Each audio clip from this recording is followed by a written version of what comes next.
The Eastern Conference of the NBA is on fire right now. Detroit Pistons have locked in the top spot, but the real story unfolding in front of us is the brutal fight for the final play-in positions. We are 43 days away from the end of the regular season, and there are still 158 games left on the schedule involving 21 different teams.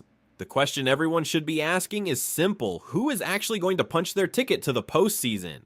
And more specifically, who is going to land between 7th and 10th place in the East? Because those spots are not just about making the playoffs, they are about survival, reputation, and the chance to keep a season alive. Stay with me because we are going deep into schedules, numbers, and matchups that will completely reshape how you see this final stretch. Let me set the foundation before we get into the individual teams. The top 6 teams in the Eastern Conference earn a direct playoff berth. No extra games, no elimination pressure beforehand. They walk straight into the bracket and start competing for a championship. But the teams finishing 7th through 10th, they enter the play-in tournament. 7th and 8th seeds get a safety net if they lose the first game. 9th and 10th seeds have to win 2 straight just to earn a playoff spot. Every single position in that range carries different consequences.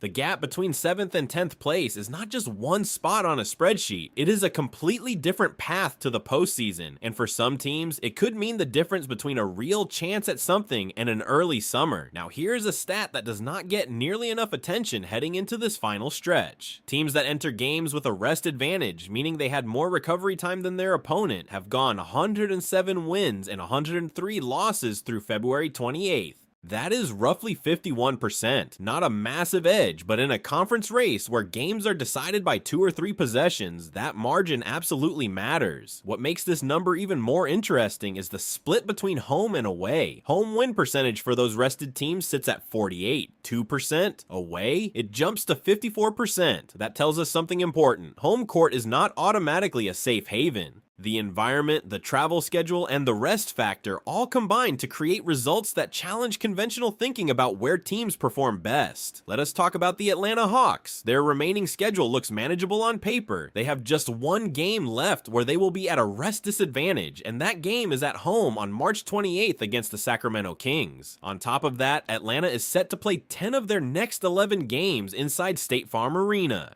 For most teams, loading up on home games down the stretch would be a dream scenario, but here's where the Hawks' situation gets uncomfortable. Their road record is 17 wins and 15 losses. Their home record is 13 wins and 16 losses. They are legitimately better away from their own building. That is not a small quirk. That is a real problem when your schedule is about to be dominated by home games. Atlanta has to figure out what is going wrong inside State Farm Arena and fix it fast, because if they cannot perform at home, all those scheduled home games become a liability instead of an advantage. Boston Celtics are dealing with a completely different kind of challenge. The defending champions are sitting in a comfortable position in the standings, but their remaining schedule is the toughest in the entire Eastern Conference.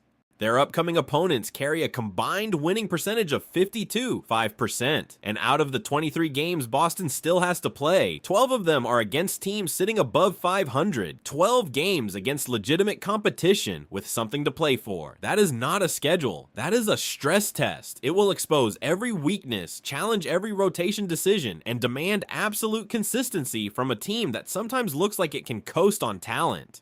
The Celtics have the depth and the experience to handle this kind of pressure, but the question is not whether they can handle it. The question is whether they will take it seriously enough, night after night, to come out the other side still standing comfortably. Brooklyn Nets are in an enviable position compared to their Eastern rivals. Between March 29th and April 9th, Brooklyn plays 6 consecutive home games, and every single one of those games is against a team with a losing record. That window is a genuine opportunity to build momentum, rest key players, rotate the roster strategically, and rack up wins that strengthen their position in the standings. Coaches dream about stretches like this. It gives you control, it gives you the ability to prepare properly and enter the final few weeks of the season with confidence rather than desperation. If Brooklyn can capitalize on that run and finish that stretch with 5 or 6 wins, they will be in a strong position heading into the play-in race. The road is clearer for the Nets than almost anyone else in that 7th to 10th range. Charlotte Hornets face what might be the most brutal individual stretch of any team in the entire league. When it comes to the quality of defenses they will face, Charlotte has the hardest schedule in the NBA. In March alone, they will play 12 games against teams ranked in the top 10 defensively across the entire league. For a team that relies on offensive creativity and scoring to win games, running into elite defense after elite defense for an entire month is an enormous challenge. And sitting in the middle of all that is a crucial home stretch from March 17th through March 29th, 7 straight games at home. One of those games is a direct head-to-head matchup against the Miami Heat. That particular game has the potential to be a 6-point swing in the standings. Win it and you gain ground on a direct competitor. Lose it and Miami gains on you. For Charlotte, March is going to define whether or not they deserve to be in the postseason conversation. So what does all of this actually tell us when you step back and look at the full picture?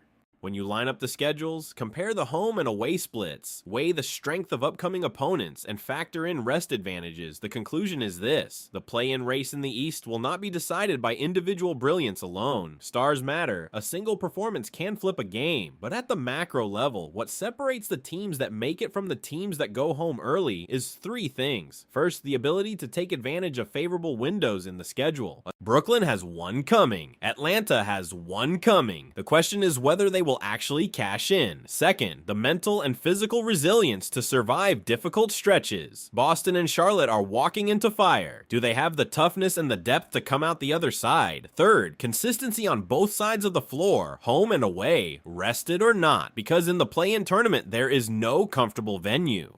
You play where the schedule says you play, and the team with the most balanced and reliable performance across all conditions will have a meaningful edge. Detroit Pistons may be sitting pretty at the top, but for everyone else in the East fighting for those final spots, every single night matters. A loss can drop you a position. A win can create breathing room that changes everything in the final 2 weeks. A key injury, a coaching decision that backfires, a role player stepping up out of nowhere, a cold shooting night at the worst possible moment. Any of these things can completely alter a team's trajectory, and that unpredictability is exactly what makes this stretch of the NBA season so compelling to watch. We are past the theoretical part of the year. The numbers are real, the stakes are immediate, and we are about to find out which organizations built something capable of holding up under pressure, and which ones were just taking up space in the standings. This is also where team identity becomes visible. The teams that arrive at the play-in with momentum, with healthy rosters, and with genuine belief in what they are doing have a very different energy than the teams that scratch and claw their way to the 10th seed completely drained.